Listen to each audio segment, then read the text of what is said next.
bienvenida aquí en la Cocina de las Noticias por Continental al doctor Carlos Coyola. Él es abogado y a su vez diputado provincial por el partido Neuquén Federal. Bienvenido, Carlos. ¿Cómo te va? Silvio Sacomani te saluda. Buenas tardes, Silvio, para vos, para el equipo y para la audiencia. Muy bien, gracias a Dios. Bueno, muchas gracias por atendernos, muy amable Gracias como siempre. Lamentablemente tenemos que abordar un tema que me parece que roza lo bochornoso y lo patético, es mi mirada, obviamente la que más me interesa es la tuya, que tiene que ver con el juez Kess, que dictó una resolución, juez de aquí de la provincia de Neuquén, que prohíbe el ingreso de nuevos condenados a las cárceles a partir del 14 de marzo. ¿Esto es así?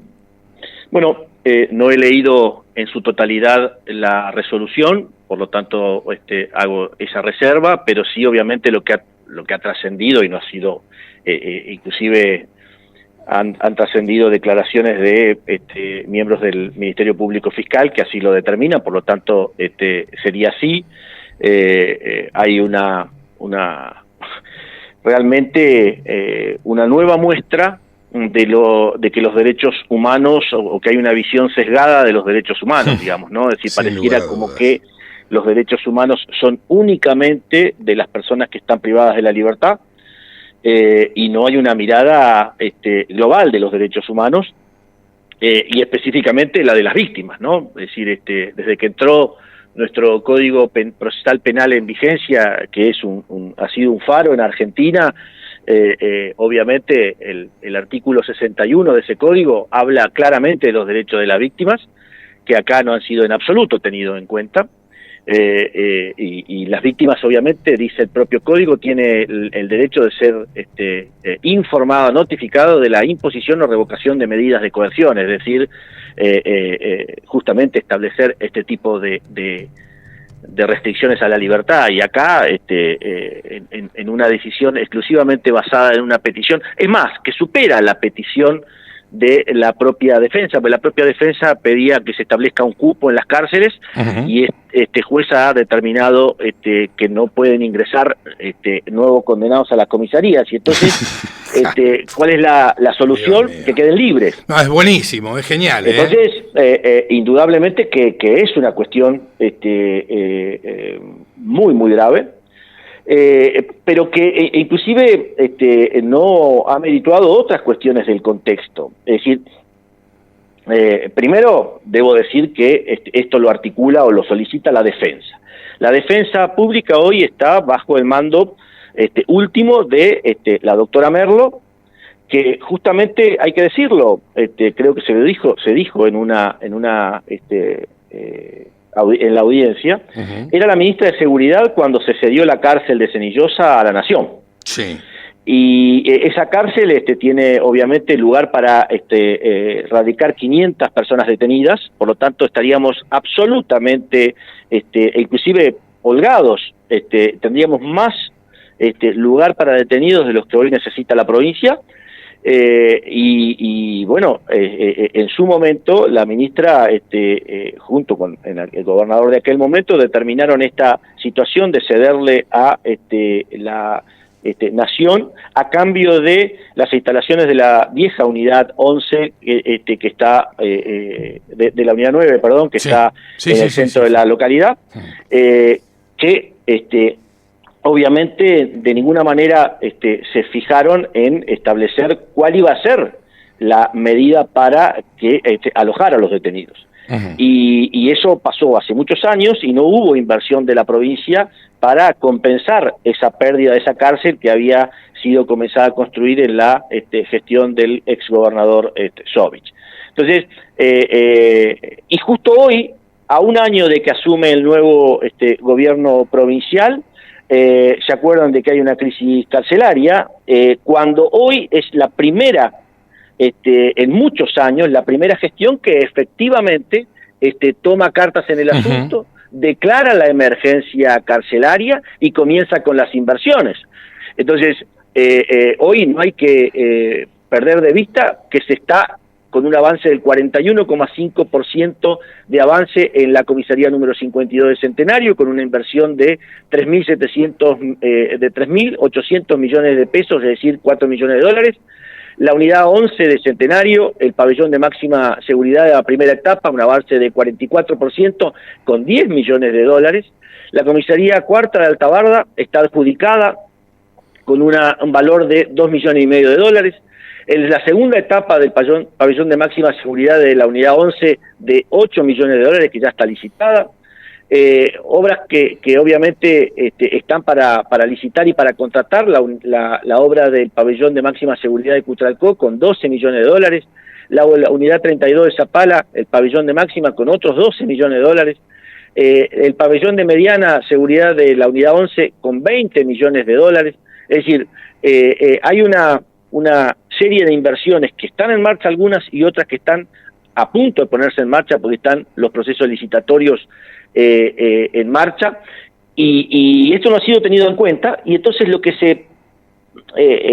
que prima en la decisión de esta resolución de este juez es simplemente tener en cuenta si hay o no, o si están o no siendo, a su juicio sí, violados los derechos humanos de las personas privadas de por la sobrepoblación carcelaria. Claro, bueno, ahora, la solución que se le ocurre es que no es que los delincuentes no vayan más presos.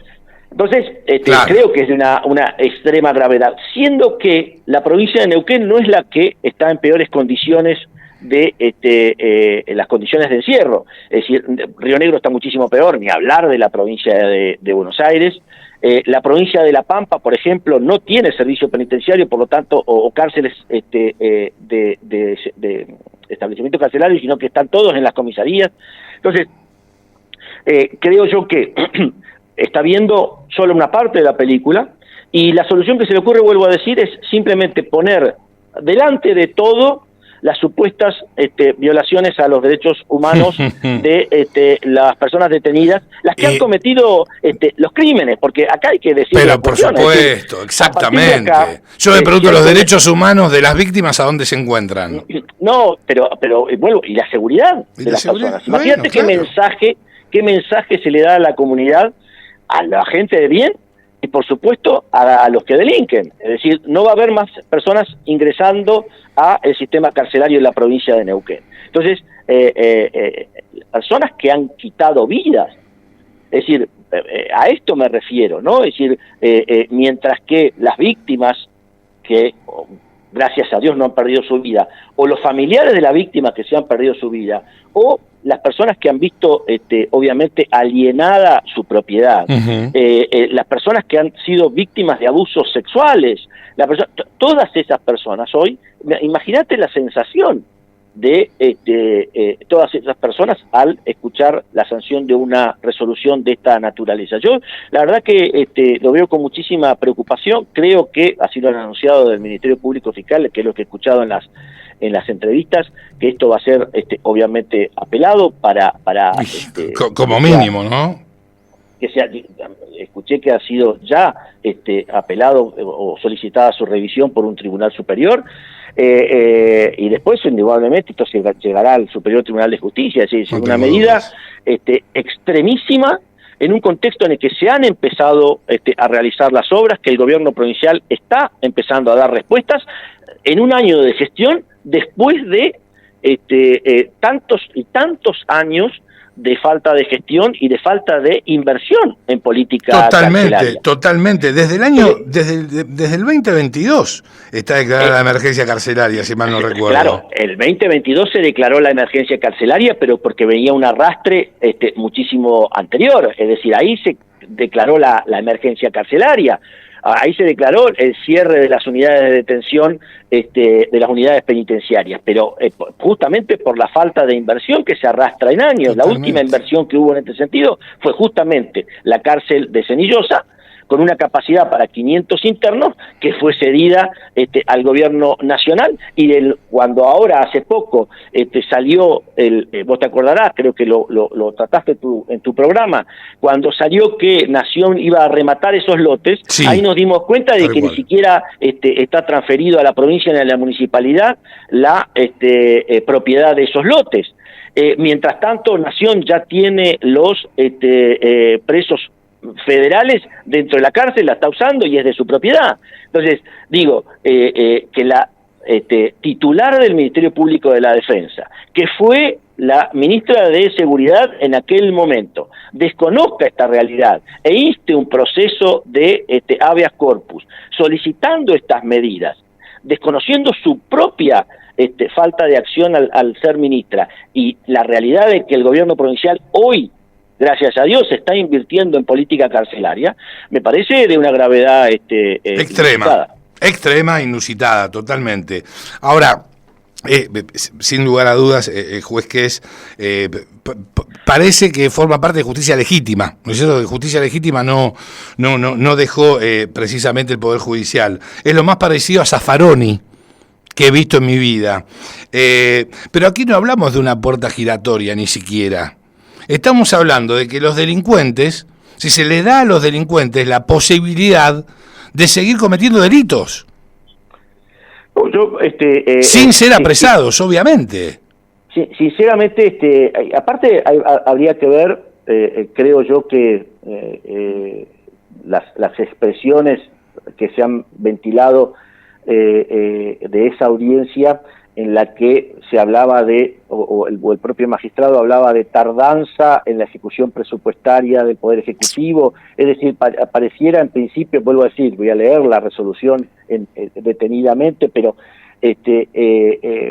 pareciera como que hay una suerte de inmiscuirse un poder sobre el otro. Creo que es grave en función justamente de esto, de un mensaje a la sociedad que hoy atraviesa una de las situaciones de inseguridad más fuertes de los últimos años, porque esto está claro. Vaca Muerta, el lado B de Vaca Muerta, o de la situación económica que atraviesa la provincia de Neuquén, gracias a Dios, en un contexto nacional muy difícil, provincias del norte que están realmente atravesando una situación difícil. Hoy tenemos una migración interna permanente, desde la Argentina hacia la provincia de Neuquén. Y no solamente vienen las personas de bien que quieren conseguir un trabajo y un futuro, sino que también vienen, obviamente, quienes quieren aprovechar esta situación económica de la provincia y que vienen a delinquir. Esto está claro. Entonces, ¿qué mensaje estamos dándole a la sociedad? ¿Y qué mensaje estamos dándole justamente a las personas que tienen la intención de delinquir? Y que en la provincia de Neuquén no va a haber detenciones. Entonces, se prioriza. Nadie va a discutir que los internos tienen que tener derechos de vivir mínimamente con algo de dignidad. Eso no lo puede negar nadie lo está negando. Ahora, ¿y la dignidad del ciudadano de bien? Pero es decir, que hoy se priorice si hay una menor absolutamente que en muchas provincias, ¿no? Es decir, más internos de los que debería haber en las unidades carcelarias. Pero está claro que todos los miembros de la sociedad no obligamos a estas personas a delinquir, a quitar vidas, a cometer delitos sexuales, es decir, nadie obligó a estas personas a cometer delitos. Entonces, que hoy estén priorizadas en relación a el resto de la sociedad, que por supuesto es muchísimo más grande, de las personas de bien, obviamente, que habitan la provincia de Neuquén, me parece de mínimamente preocupante, ¿no? Entonces, por supuesto, no comparto esta idea. Creo que hay que brindar mayores lugares de alojamiento, por supuesto. En eso está el gobierno de la provincia de Neuquén, por eso pidió la emergencia carcelaria, por eso pidió la autorización para endeudarse, por eso... Pero hay que darle tiempo también. Por supuesto, es decir, decir que mientras no se construyan nuevas cárceles no se va a poder poner detenido a nadie, es de una extrema gravedad. Es decir, es priorizar 100% los derechos de las personas que han cometido delitos respecto de la sociedad en su conjunto. Y me parece que no es lo que corresponde, o por lo menos no lo comparto. No, bajo ningún punto de vista. Y también tenés al Comité de la Tortura, que tuvo mucho que ver en todo esto, ¿no es cierto? A ver, el Comité de la Tortura obviamente no tiene en sus manos, tiene un objetivo distinto, que es el que tiene un juez de impartir justicia. Eso está claro. Entonces, acá obviamente lo que me preocupa es una mirada sesgada por parte de la justicia. El Comité de la Tortura obviamente sí, como todas esas personas que levantan solamente la bandera de los derechos humanos de la delincuencia, ese es su objetivo, y se levantaron en contra de cuando yo presenté el proyecto de juicio directo. Obviamente cuando se planteó la de extender las prisiones preventivas por el tema de la pandemia, también levantaron la voz. Esto está claro que ahí sí hay una mirada absolutamente sesgada, pero es conocida por todos. Ahora, me preocupa que la justicia tenga esta mirada sesgada, y que obviamente qué es lo que pide el ciudadano de bien de la justicia, y obviamente tener el último eslabón de la seguridad que esté del lado de las personas de bien. Por supuesto, por supuesto. Entonces, sí me preocupa esta suerte de orden de el poder de un juez hacia el poder ejecutivo. Te ordeno que no vas a poder poner o detener o poner preso a nadie hasta que no hagas determinada cosa, hasta que no construyas más unidades penitenciarias, hasta que no. Me parece, yo creo que se están haciendo las obras, está claro, es público que se han llevado adelante los procesos licitatorios, que muchas obras ya están en ejecución. Entonces, hasta que se terminen esos procesos, hasta que estén construidas las obras, si en un lugar donde tiene que entrar un preso entran dos, y me parece que mientras se construyan las obras es mucho menos perjudicial para la comunidad en su conjunto esa situación que los presos estén libres. Eso está claro. Pero lógico, además, a ver, sinceramente, de un violador, un asesino, si hay una emergencia carcelaria, poniendo una sobrepoblación carcelaria, a mí me importa un comino que estén uno arriba del otro, ¿sí? Porque, insisto, derechos humanos ¿para quiénes? Una retórica. Y la otra, digo, ¿no había otra alternativa? Por ejemplo, una prisión domiciliaria con... No, bueno, eso está, eso por supuesto que no se menciona, pero sí está. Ahora, lo que pasa es que claro, bueno, a ver, la prisión domiciliaria no es lo que la sociedad está demandando, no, bajo ningún punto de vista, de delitos peligrosos, o de personas, obviamente, que tienen que ser alojadas en cárceles de máxima seguridad. Es decir, no es la salida esa. Entonces yo creo que habrá alguna serie de delitos en la que obviamente no haya ni peligro de fuga, ni alguna circunstancia, o que no corra peligro las víctimas o las personas allegadas. Entonces, que pueda ser, si hay alguien que está preso por, no sé, robar unos cheques, y que tenga prisión domiciliaria, que tenga condena por eso, y bueno... claro, distinto es un violador y un asesino. Pero distinto, claro. Es decir, o distinto es alguien que ha hecho un robo con armas y que ha puesto en peligro la vida de los demás, y que se ha determinado que su modo de vida es este. Entonces vos lo dejás libre, y ¿cuál va a ser su primera acción? ¿Volverlo a hacer? Volver a delinquir. Entonces yo creo que nadie pone en discusión acá, hemos firmado tratados internacionales como Estado argentino, independientemente de la ideología de cada uno, nadie puede discutir que tenemos la Constitución Nacional, y que hemos firmado, según el artículo 75, inciso 22 de la Constitución Nacional, pactos que garantizan también los derechos de las personas en situación de encierro. Entonces nadie discute esa situación, que esos derechos tienen que ser atendidos. Ahora, ser atendidos con prioridad respecto al derecho humano de del resto de la población, me parece que no. Ser atendidos, que llegue el límite de que no hay más, que la provincia no va a poder encerrar más condenados porque no hay en principio lugar suficiente, yo creo que es una mirada muy sesgada, y creo que es un error, yo no lo comparto. Y peligrosa. No, peligrosa definitivamente, sí, claro, vuelvo a decirte, es decir, las personas que han sufrido delitos, yo te lo digo en carne propia. El 15 de noviembre del 2015, 3 personas encapuchadas y armadas ingresaron a mi casa. Fue tapa de los diarios. Sí, lo recuerdo. Yo estaba con toda mi familia en mi casa. Entonces, en ese momento, con 5 de mis 6 hijos. y entraron de caño y estuvieron media hora en mi casa. Entonces, así como todas las personas que han atravesado por estas situaciones, vos lees una resolución de esta naturaleza, y sobre todo las personas que no tienen por qué tener conocimiento académico jurídico, y el mensaje a la sociedad es nadie. El mensaje a la sociedad es sigan delinquiendo, esto es tierra de nadie. Y sobre todo el mensaje a quienes han optado por llevar adelante una vida de delinquir. Es decir, si yo no voy como no hay lugar en las cárceles en la medida de que los organismos de derechos humanos o quien tiene una mirada sesgada de los derechos humanos entiende que no hay, me parece que el mensaje que se le está dando a la sociedad en su conjunto es realmente, yo no lo comparto en absoluto. Carlos, te agradezco infinitamente tus consideraciones vertidas aquí en La Cocina de las Noticias y obviamente tu compañía. El agradecido soy yo y siempre a disposición de ustedes. Un fuerte abrazo. Muchas gracias. Abrazo grande, Carlos. Hasta siempre.